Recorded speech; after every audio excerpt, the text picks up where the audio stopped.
अस्सलाम वालेकुम students. Exercise 1.3 का क्वेश्चन नंबर 8 आज सॉल्व करेंगे हम।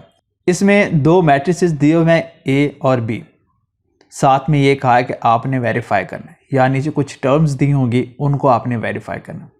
उसमें जो सबसे पहला पार्ट है उसमें लिखा हुआ है a plus b whole transpose is equal to a transpose plus B transpose. तो पहले हम इसकी लेफ्ट हैंड साइड को सॉल्व करेंगे। लेफ्ट हैंड साइड में लिखा हुआ है a plus b whole transpose. अब इसमें ब्रैकेट को पहले सॉल्व करेंगे और ब्रैकेट के अंदर दो मैट्रिसेस ए और बी ऐड हो रहे हैं, पहले हम इनको ऐड कर लेंगे, फिर जब इनका एक आंसर आ जाएगा उसके बाद इसका ट्रांसपोज ले लेंगे। ठीक है, तो सबसे पहले मैं इसका ए और बी का ए प्लस बी ये फाइंड करूंगा। तो पहले मैट्रिक्स ए लिखा जिसके एंट्रीज हैं 1 2 0 एंड 1 प्लस, फिर आपने मैट्रिक्स बी लिखना है 1 1 2 एंड 0। अब हम इनको ऐड करेंगे। अब ऐड करने का तरीकाकार तो आपको पता ही है, 1 प्लस 1 2 हो जाएगा। अब 2 प्लस 1 3, यहाँ से 0 प्लस 2 2, 1 प्लस 0 1। ठीक है, तो ये हमने फाइंड किया है a प्लस बी। अब इसके बाद क्या है, a प्लस बी का ट्रांसपोज भी है, तो यानी हमने a प्लस बी जो अभी फाइंड किया है इसका अब हमने ट्रांसपोज फाइंड करना है। ठीक है, तो ये आएगा 2 3 2 1 इसका ट्रांसपोज। तो ट्रांसपोज में क्या करते हैं, हम रोज को कॉलम में कन्वर्ट करते हैं, तो इसमें भी हम क्या करेंगे, रोज को कॉलम में कन्वर्ट करेंगे। चलो यहाँ पर पहले लिख लेते हैं a plus b whole transpose किसके इक्वल आएगा 2 3 एंड 2 एंड 1। तो ये हमारे पास लेफ्ट हैंड साइड का आंसर आया। अब हम सॉल्व करेंगे इसकी right hand side. Right hand side में लिखा हुआ है a transpose plus B transpose. तो बच्चों पहले हमें ए ट्रांसपोज फाइंड करना पड़ेगा, फिर हम बी ट्रांसपोज फाइंड करेंगे। जब ये दोनों आंसर आ जाएंगे उसके बाद इन दोनों को ऐड कर देंगे। तो पहले लिखते हैं ए ट्रांसपोज। यहाँ पर मैं ए ट्रांसपोज का डायरेक्ट आंसर लिख रहा हूँ, यहाँ ए है ना ये वाला, इसको ट्रांसपोज लेंगे। इसकी पहली रो यानी 1 2 को लिखेंगे कॉलम के अंदर, फिर दूसरी रो को हमने कॉलम के अंदर लिखा, तो ये आ गया हमारे पास ए ट्रांसपोज। इसी तरह से अब हम बी ट्रांसपोज भी डायरेक्ट लिख लेते हैं। अब इसकी पहली रो क्या है 1 1, इसको लिख दिया कॉलम के अंदर। सेकेंड रो क्या है 2 0, ये भी आ गई कॉलम के अंदर। ठीक है, तो इस तरह से हमारे पास ये दोनों का ट्रांसपोज आ गया। उसके बाद क्या है, कंडीशंस के according a transpose plus B transpose. अब हम इन दोनों को ऐड करेंगे। ठीक है, तो ए ट्रांसपोज का आंसर लिखेंगे 1 0 2 1, फिर प्लस का साइन दरमियान में, फिर उसके बाद बी ट्रांसपोज, ये अभी हमने फाइंड किया है 1 2 1 एंड 0। अब दोनों को ऐड कर देंगे। ठीक है, तो ऐड करेंगे, देखें 1 प्लस 1 2 हो जाएगा, 0 प्लस 2 2, फिर 2 प्लस 1 3 और 1 प्लस 0 1।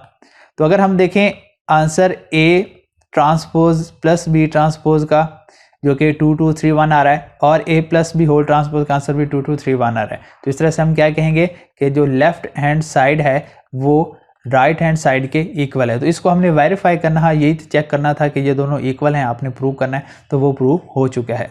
अब जो सेकेंड पार्ट है इसका वो बिल्कुल वैसे ही है जैसे कि फर्स्ट पार्ट है, ये आप खुद से सॉल्व करेंगे। फर्क क्या है इन दोनों में, फर्क सिर्फ इतना है कि वहां जहां प्लस था वहां पे इस क्वेश्चन के अंदर माइनस है। बाकी ट्रांसपोज जैसे ए ट्रांसपोज है बी ट्रांसपोज ये सब कुछ सेम रहेगा, सिर्फ आपने पिछले क्वेश्चन को देख के जहां जहां प्लस किया था आपने इस क्वेश्चन के अंदर वहां माइनस कर देना, तो ये क्वेश्चन सॉल्व हो जाएगा। तो हम मूव करते हैं इसके थर्ड पार्ट की तरफ। थर्ड पार्ट में लिखा हुआ है a plus a transpose is symmetric. हमने ए प्लस ए ट्रांसपोज पहले फाइंड कर लेना है। जब ये फाइंड कर लेंगे उसके बाद हमने ये प्रूव करना है कि ये सिमेट्रिक है या नहीं। अब सिमेट्रिक क्या होते हैं कि अगर किसी मैट्रिक्स का हम ट्रांसपोज लें वो वापस से वही मैट्रिक्स बन जाए तो वो सिमेट्रिक कहलाता है। मतलब कि हमने इसकी डेफिनेशन पढ़ी थी कि अगर हम ए को ट्रांसपोज लें ए का तो ये वापस ए बन जाए। ऐसी कंडीशन हमने चेक करनी है कि आया कि बनती है कि नहीं बनती। तो पहले तो हमें ए प्लस ए ट्रांसपोज करना पड़ेगा। लिख लेते हैं ए प्लस ए ट्रांसपोज, ये फाइंड करना है। तो मैट्रिक्स ए पहले लिखते हैं, ए की एंट्रीज क्या है 1 2 0 एंड 1, फिर दरम्यान में प्लस, फिर ए का ट्रांसपोज है तो पहले ए लिख लेते हैं 1 2 0 1, और इसका ऊपर ट्रांसपोज। इस अगले स्टेप में ट्रांसपोज फाइंड कर लेंगे 1 2 0 1 प्लस ट्रांसपोज क्या है, पहली रो को कॉलम में लिख दिया, फिर सेकंड वाली रो को भी कॉलम में लिख दिया।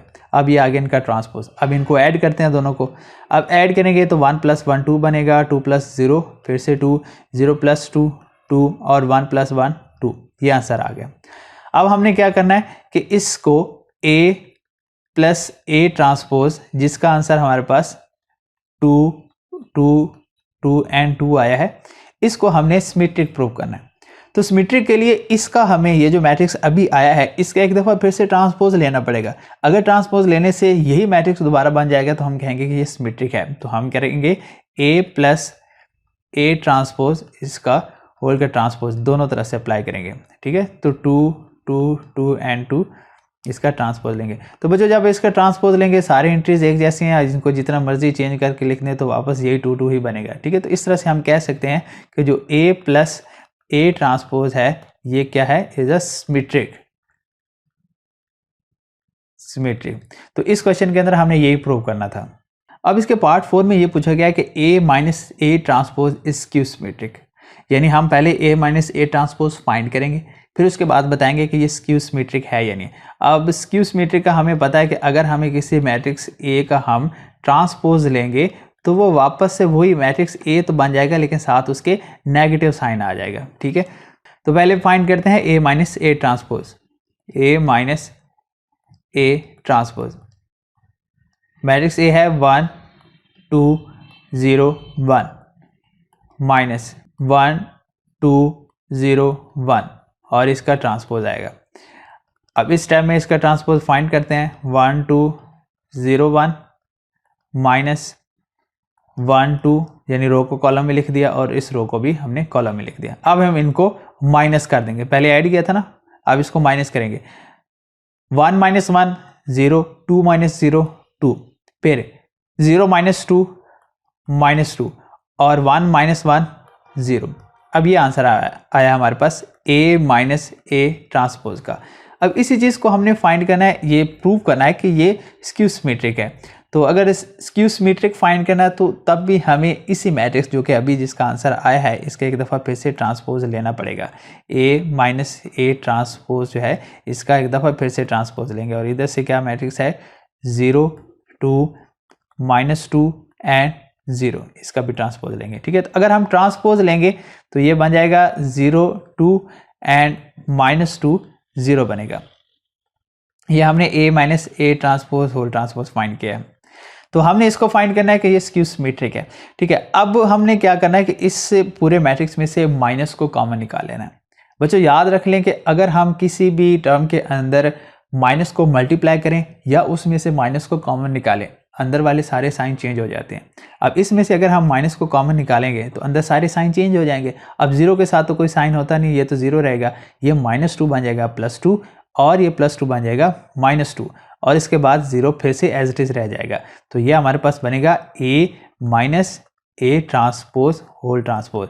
ठीक है, ये किसके इक्वल आ रहा है -0 2 -2 एंड 0। अब अगर हम ये देखें 0 2 -2 एंड 0 ये किसके इक्वल आ रहा है, इस टर्म के इक्वल आ रहा है और हमने ट्रांसपोज भी इसी टर्म का लिया था। अब ये टर्म वही बन तो गई है लेकिन साथ कौन सा साइन आ रहा है, नेगेटिव साइन आ रहा है। दैट्स मीन्स कि हमारे पास A - A ट्रांसपोज एक स्क्यू सिमेट्रिक है। ये हमने इसको प्रूव कर दिया। अब इसका पार्ट 5 है, जैसे हमने A के लिए सॉल्व किया था अब सारी वही चीज़ें हम B के लिए भी सॉल्व करेंगे। वैसे तो आप ये खुद से भी कर सकते हैं लेकिन इसका एक पार्ट मैं सॉल्व करवा देता हूँ जो कि है B + B ट्रांसपोज। अब हमने फाइंड करना है कि B + B ट्रांसपोज भी सिमेट्रिक है। तो पहले हम B लिखेंगे फिर B ट्रांसपोज लिखेंगे। तो ऐसे ही हम फाइंड भी करेंगे। पहले B लिखा, B के एलिमेंट हैं 1 1 2 एंड 0 प्लस 1 1 2 एंड 0 और ट्रांसपोज। इस टाइम में हम इसका ट्रांसपोज फाइंड करते हैं 1 1 2 0 एज इट इज रहा प्लस अब इसका ट्रांसपोज, पहली रो को कॉलम में लिखें 1 1 और इस रो को भी कॉलम में लिखें 2 0। अब इनको ऐड करते हैं, ऐड करने से बनेगा 1 + 1 2 1 + 2 3 2 + 1 3 एंड 0 + 0 0। अब ये हमारे पास आ गया है B + B ट्रांसपोज। अब हमने बताना है कि ये सिमेट्रिक है कि नहीं। तो सिमेट्रिक फाइंड करने के लिए ये जो आंसर आया है, इसी आंसर का एक दफ़ा फिर से हमें ट्रांसपोज लेना पड़ेगा। तो b plus B transpose whole transpose, फिर से ट्रांसपोज लेना, इस वजह से पूरे का इकट्ठे का हम ट्रांसपोज लिखेंगे। और ये है 2 3 एंड 3 0, इसका भी ट्रांसपोज। तो बच्चों ट्रांसपोज इसका आएगा, इस पहले रो को कॉलम में लिखने से 2 3, और ये आएगा 3 0 आएगा। तो हमने जब इसका ट्रांसपोज फाइंड किया तो वापस यही आंसर नहीं आ रहा जिसका हमने ट्रांसपोज लिया है। देखें 2 3 3 0, 2 3 3 0। तो हम कह सकते हैं कि यहाँ पर जो b प्लस बी ट्रांसपोज है वो क्या है, सिमेट्रिक है। अब जो इसका नेक्स्ट पार्ट है ना, वो है b माइनस बी ट्रांसपोज, और उसको आपने स्क्यू सिमेट्रिक प्रूव करना है। बिल्कुल यही स्टेप है, जहाँ पर मैंने यहाँ पर प्लस किया है, आपने इससे अगले पार्ट में वहाँ इस तरह से माइनस करते जाना है। माइनस करने के बाद जो आंसर आएगा उस आंसर का आपने एक दफ़ा फिर से ट्रांसपोज लेना है, तो उसके साथ एक नेगेटिव साइन आ जाएगा जो कि ये प्रूव करेगा कि b माइनस बी ट्रांसपोज एक स्क्यू सिमेट्रिक है। तो यहाँ पर आपकी एक्सरसाइज 1.3 कंप्लीट हो जाती है।